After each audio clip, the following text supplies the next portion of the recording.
Hello everybody and welcome into another LOP gaming video. This is my first real video that isn't just an intro to the channel, and I've just started, so any likes and subscriptions would be greatly appreciated to help my channel grow and be successful. So today's video is ranking all the dungeons in Tears of the Kingdom from worst to best.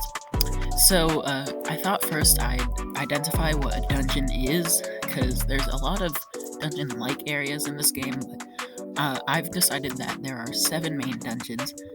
So the requirements for a dungeon is it must have some progression of puzzles or fighting, and then a major boss at the end, and it must include some kind of cutscene and must have some story significance. So I found that there are 7 dungeons that I've decided meet all those requirements. Alright, thanks for coming in, and let's get into it. Okay, so number 7 is the Fire Temple. Now, I think that this is the only dungeon that I didn't really enjoy doing. Its layout was really complicated with all the minecart rails, and you can move them around. It was just like 3 towers. It had 5 floors, I think, and it was just really kind of overly complicated, and the only way to traverse was with the minecarts, which made it annoying. The puzzles were kind of mid. Most of the trouble was just getting to them, because, as I said, the minecarts were really annoying. But the one good thing about it was its boss was really cool, looked really cool, and was really fun. So, all those added together lands Fire Temple in the bottom spot. Moving on. So number 6 is the Spirit Temple / Construct Factory. So I've decided to group in both of these together because the Spirit Temple is just a boss fight, but the Construct Factory, first you have to do that to get into it, and the Construct Factory has all the puzzles, and the Spirit Temple has the boss. It's essentially the same dungeon, just in 2 different locations, but it's only like a couple minutes apart, the travel time between them, and you both do them right after one another, so I think that they fit together. So this one's puzzles are fine, I guess. The whole point of this dungeon is you're going around the factory to get the parts of this construct to house the 6th spirit, and you've got to get all the pieces together, and you've got to find them, and there's puzzles to unlock them. So the puzzles are kind of fun, but not insane. The design looks really cool. It's the only dungeon that's really that open. It's in the depths. And the whole idea of the construct factory is cool. And then the boss, while not that hard, is really fun and cool, where you're in a fighting ring, fighting another construct with the mech that you just built from the factory. So overall, pretty fun dungeon, just not great compared to the other ones. Okay, so number 5 is Hyrule Castle. I thought that this one had one of the best atmospheres because the whole frantic chase after Zelda is really cool. So basically in this one, there's no puzzles really, it's just combat where you're chasing after Princess Zelda, and each time you find her, she disappears and a group of monsters come in and you've got to fight them, and they all share the same health bar, so it's like a mini boss fight, I guess. And they're all decently fun. I mean, not terrible, but the music is playing and it's like a chase to find Zelda and to confront her and to figure out why she's betrayed us. And the end with the boss fight against Phantom Ganon is amazing, and the cutscene leading up to it, where she's being like super manipulative and talking about how great Hyrule Castle once was, it was just on point. I really liked it. But since it has no puzzles and the actual stuff before the boss fight isn't super substantial, I had to knock it down a couple of places. Great atmosphere, but minimal puzzles, and it's really just combat. Next, we have the Wind Temple.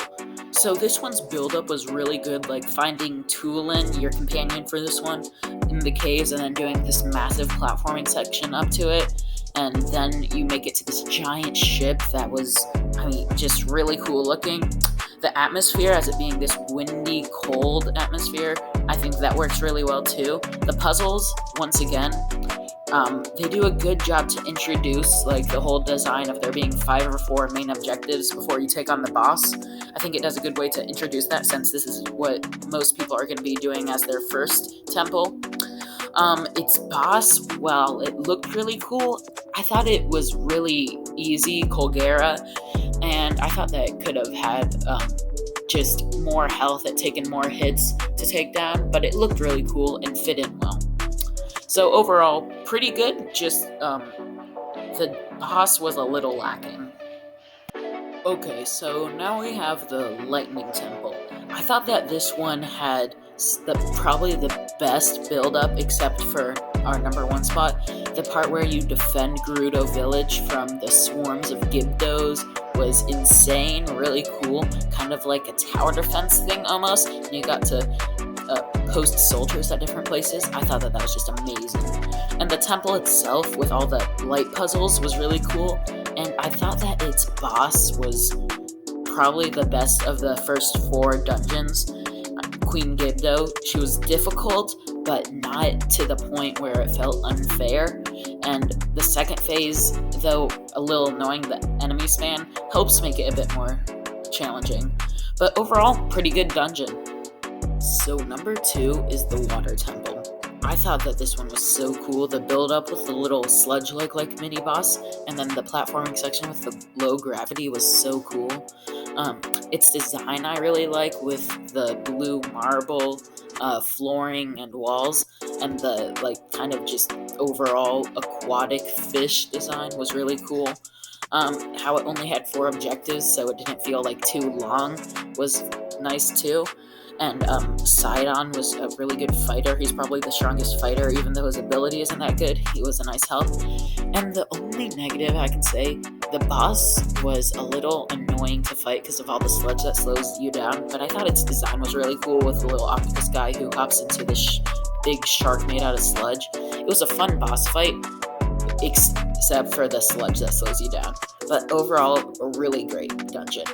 Okay, so number 1, my favorite dungeon, and which one I think is the best overall, is Gloom's lair. I mean, which other one could it be? The final dungeon, and while it doesn't really have any puzzles, I don't think it really needs any. It's all combat, it's a gauntlet of enemies, and then you finally make it to the Gloom's origin, and that area is so cool, with the music playing, and you take on the Demon King's army. It's just so insane, with the waves of enemies and just this massive army, and the sages come out to help you, not the hologram ones, but the real people.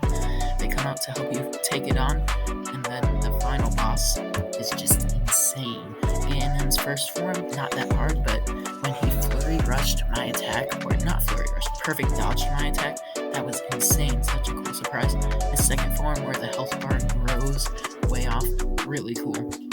And then the final form, it's not a huge challenge, but I think it's really cool where he swallows the secret stone like Zelda did, and there's a dragon fight between Zelda Dragon and Ganon Dragon. It's just such an incredible end to such an incredible game, and I think no others could beat it.